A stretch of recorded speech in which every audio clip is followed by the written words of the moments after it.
Hello beautiful people, murakaza neza nanone ku Nganji.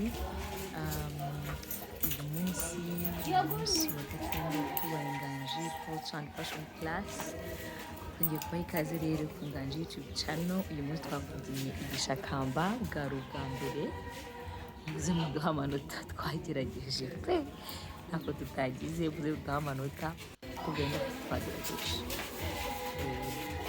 Ubu rero